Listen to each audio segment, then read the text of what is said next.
Tape 3W suivi d'école au Sénégal.com. À école au Sénégal, c'est facile, tu n'as qu'à te connecter. Tape école au Sénégal, les leçons sont beaucoup plus détaillées. Bonjour chers élèves, donc bienvenue sur École au Sénégal. Monsieur Niass avec vous donc pour la suite de nos cours de SVT donc en première S. Donc comme vous le savez, nous avons, n'est-ce pas, en SVT parlé de la biologie cellulaire. Nous avons entamé avec les échanges cellulaires. Avant les échanges, on a parlé des déplacements cellulaires et nous en sommes à la partie donc qui s'appelle donc la synthèse des protéines.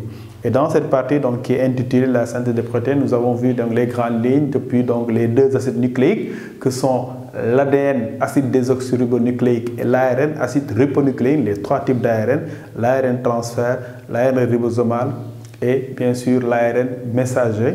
Nous avons donc aujourd'hui l'opportunité d'appliquer ce que nous avons vu lors de la synthèse des protéines, à savoir quel est le lien entre l'ADN et les protéines. Donc nous avions parlé de cette synthèse des protéines. Aujourd'hui, donc, je vous propose l'application avec donc, cet exercice qui concerne donc une séquence d'une partie donc, de l'ADN avec un seul brin qui est ajouté, donc ce qui est représenté. Et comme vous le voyez ici, c'est évidemment la thymine qui nous permet d'identifier ici un brin. L'ADN est constitué, comme vous le savez, de deux brins. Un brin donc d'une molécule d'ADN. On nous a proposé la séquence avec uniquement le brin codon qui part donc ici de la thymine en passant par l'uracile, l'adénine pardon, en passant par la cytosine et qui se termine par l'adénine encore et la cytosine.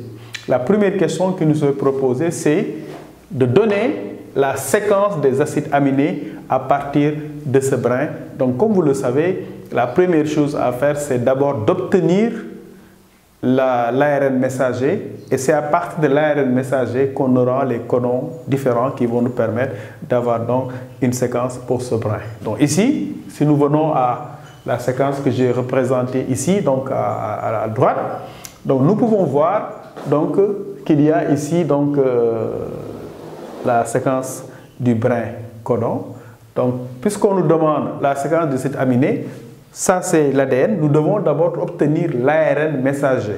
Et pour ce cas, ici, donc nous aurons, pour T, nous aurons A, pour A, là, nous aurons U, ensuite nous aurons G. Donc ça, faire ce travail-là, cela permet à l'élève de ne pas se tromper. Par exemple, le premier c'est AUG. Ensuite, nous avons GCA.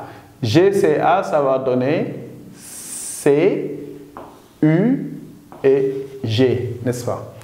Le troisième triplet, c'est CAC, ce qui va donner G, U, G.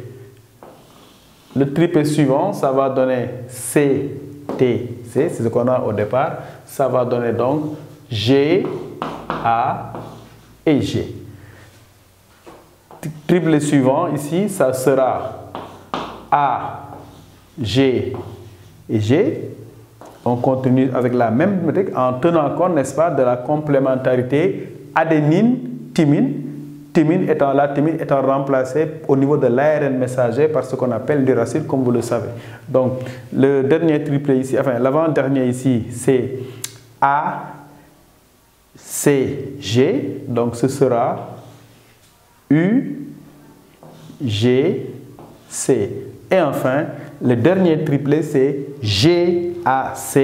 Ce sera C, U, G. Donc voilà les différents éléments qui vont nous permettre d'avoir, n'est-ce pas, l'ARN messager. Donc en bas ici, j'écris l'ARN messager. Et pour l'ARN messager, une fois que vous l'avez, vous pouvez maintenant avoir la séquence des acides aminés. En reprenant donc la même technique ici avec donc les codons que nous avons. Donc nous avons différents codons. Évidemment, pour trouver donc les acides aminés, il nous faut le tableau du code génétique. Donc nous allons utiliser le tableau du code génétique. Et si vous savez utiliser le tableau du code génétique, vous allez vous rendre compte que la première, donc ici c'est AUG. AUG correspond, n'est-ce pas, à la méthionine. Donc là, vous devez utiliser évidemment le tableau du code génétique. Donc ça correspond à la méthionine. Vous poursuivez donc avec toujours la même technique, donc la même méthodologie qui va vous permettre donc de voir les différentes séquences, à savoir donc ici ces séquences qui nous permettent, n'est-ce pas, d'identifier les acides aminés. Et pour ce faire ici, c'est simple, vous utilisez le tableau du code et vous cherchez maintenant CUG. Donc si vous cherchez dans le tableau du code génétique CUG, je cherche CUG, je l'ai, donc CUG c'est la leucine. CUG c'est la leucine. Après CUG, on a GUG. Donc GUG, je cherche là aussi GUG, c'est ça. GUG, si vous regardez bien, GUG correspond à ce qu'on appelle, oui, G, U et G, c'est ça. Donc GUG là, je cherche. Et voilà, GUG. Si vous regardez votre table, donc je vous laisse le temps, hein, parce que là aussi, vous-même, vous êtes en train de chercher, n'est-ce pas? Donc, si vous regardez bien, donc GUG, ce sera la valine. Toujours d'après le tableau du code génétique, vous cherchez GAG, donc GAG, ce sera l'acide glutamique. Ici, on a l'acide glutamique. Voilà. D'après le tableau du code génétique, n'est-ce pas? Avec les codons stop qui ne sont pas pour le moment concernés. Donc là, vous avez AGG en la position suivante. Donc je cherche AGG. AGG, c'est arginine. AGG, c'est ça. Arginine. Alors, il y a une technique évidemment pour faire vite. Il faut regarder la première lettre à votre gauche, la deuxième lettre en haut et la troisième lettre en bas. Cela permet donc en un coup d'œil rapide d'identifier l'acide aminé qui est concerné. Ensuite, on a UGC. UGC. UGC, c'est la cystéine. Cystéine. C'est la cystéine.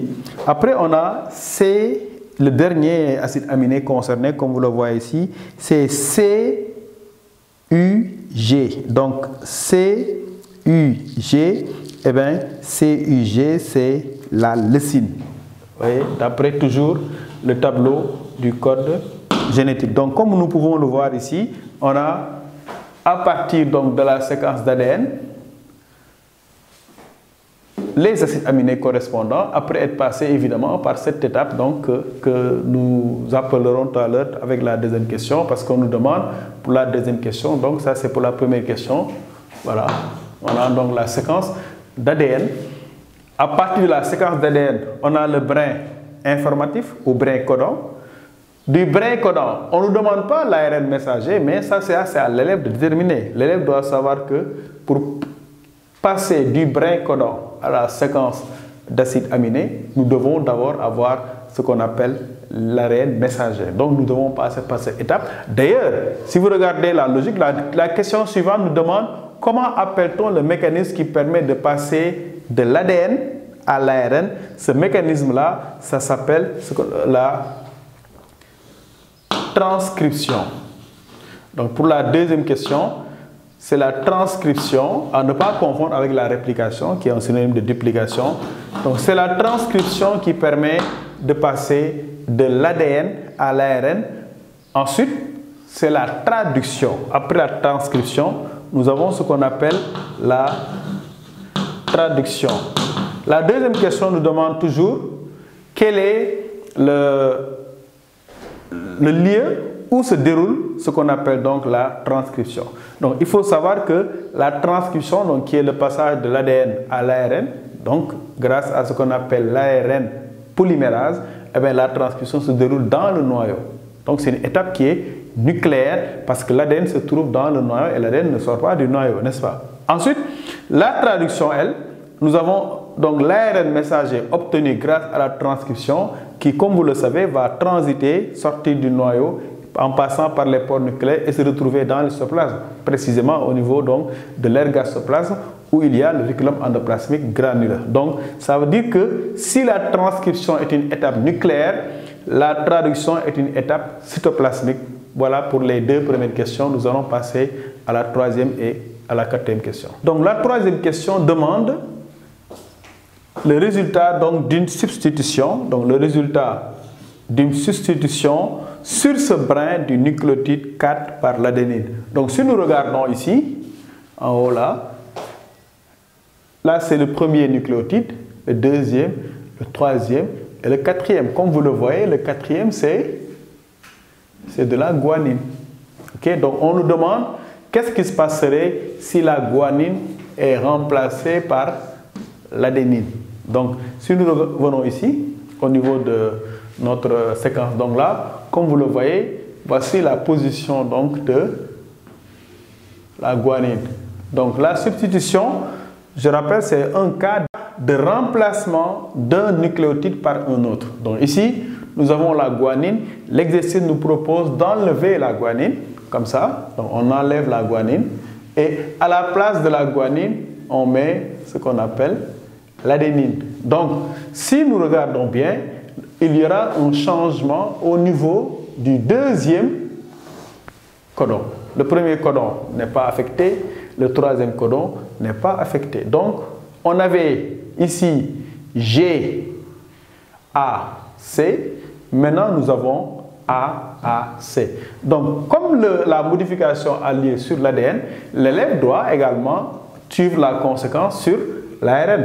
Donc, ici, nous avons A à la place donc, de G, ici. Et si vous remarquez là, on avait C. Donc, qu'est-ce qu'on va faire? Le C ici va être éliminé et remplacé par U. Vous voyez, remplacé par U parce que nous avons A ici. Donc, le nouveau, à la place de C-U-G, on va avoir U, comme ça, G, pardon. UUG, donc c'est notre nouveau codon. Et là aussi, comme nous l'avons fait, je prends le tableau du code génétique et je constate que UUG correspond à la leucine. Donc, ce sera encore la leucine, malgré le changement, hein, parce que on a encore la leucine. Tout à l'heure, on avait CUG. Si vous cherchez CUG, vous allez trouver c'est la leucine. Ça, c'est le côté, n'est-ce pas, redondant du code génétique. On avait dit dans le cours que le code génétique, il est redondant parce qu'on a plusieurs codons qui correspondent à un seul acide aminé. Même si l'inverse n'est jamais vrai. Donc, un acide aminé ne peut pas être codé par... ne peut pas, correspondre à des qui sont différents. Des codes. Donc là, pour faire simple, nous avons ce qu'on appelle donc une mutation qui va être silencieuse parce que bien qu'il y a une modification, nous avons le même acide aminé, donc il n'y aura pas de changement sur la séquence d'acides aminés, donc il n'y a pas de modification du tout malgré qu'il y ait ici une substitution. Voilà pour la réponse à la troisième question. Tape www.suividecolosénégal.com